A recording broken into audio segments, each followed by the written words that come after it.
ነገር ውሸት ነው። ያ ነገር የሰው ትኩረት ለመሳብና ወይም ደግሞ የሩታ ሴራ እንዳይጋለጥባት እዛ ነገር ላይ ትኩረት እንዲሆን አደረጉ እንጂ ሩታ አብርሃም ላይ ያደረገችው ሴራና ሸፍጥ በሌላ መልኩ በሌላ ነገር አለ።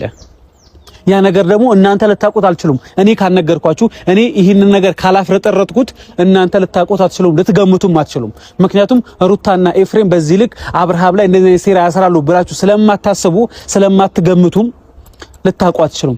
ይህንን ነገር ግን እኔ ካጋለጥኩትና ወደ ሚዲያ ካወጣሁት እናንተ ራሱ በጣም ነው የምትደነግጡት።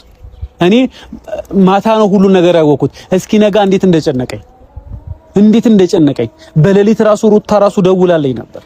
ለምን ሴራው እንዳላጋልጥ እያደረገች ያለው ነገር እንዳልናገርና ወደ ሚዲያ እንዳላወጣው ደጋግማ ደውላለች። ሚስኮል ከፈለጋችሁ ነፍ ላሳያችሁ እችላለሁ።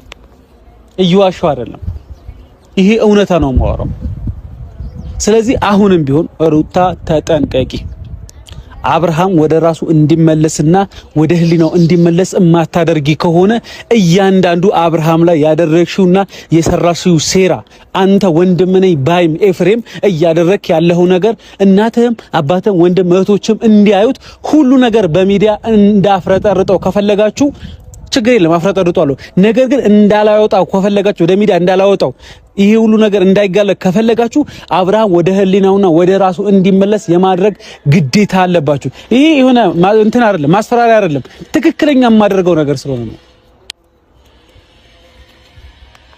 የምሬን ነው። እኔ በዚህ ልክ እኔ ወንድሙ ላይ በዚህ ልክ ይከፋል። ወንድምህ ላይ ስጋህ ላይ ትጨክናለህ። በዚህ ልክ ሴሪያና ሸፍጥ ታደርጋለህ እንዴ? ወንድም እኮ ከወንድሙ ጎን ሲቆም ነው። ወንድም መከታ ሲሆን ነው የሚያምርበት እንዴ? በዚህ ልክ ክፉ መሆን የፈለከው ኤፍሬም ራሱ ምንድነው? አንተ ወንድም አይደለህ እንዴ? ወንድም ምንም ክፉ ራሱ ቢሆን በዚህ ልክ እንደዚህ ማድረግ አይጠበቅብህም እንዴ? ወይስ ነፍሰ ገዳይ ነው እንዴ? ግራ ገባን እኮ ወገን። ኤፍሬም እኔ በጣም እነዚህ እያንዳንዱ ነገሮች ሳይ ከፍቺ ሳያቸው በጣም ነው የደነገጥኩት።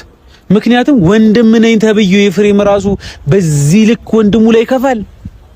አሁን ትላንትና እናንተ ሀብሉ ስለወለቀለት ኦሬዲ አብርሃም ወደ ራሱ ተመልሶ ነው እንደዚህ ሆኖ ነው ያላችሁት። አይደለም፣ በሀብሉ አይደለም እነሱ ያደረጉት፣ በሌላ ነገር አብርሃምን ይዘውታል።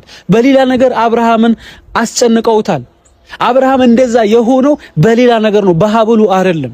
ስለዚህ ያ ሁሉ ሴራና ሸፍጥ ደግሞ እዚህ ላይ አለ። እንዳላጋልጠውና ወደ ሚዲያ እንዳይወጣ ከፈለጋችሁ በቃ በራሳችሁ ጊዜ አብርሃም ወደ ራሱ እንዲመለስና ወደ ህሊናው እንዲመለስ አድርጉ። እኔም ይሄንን እያያችሁ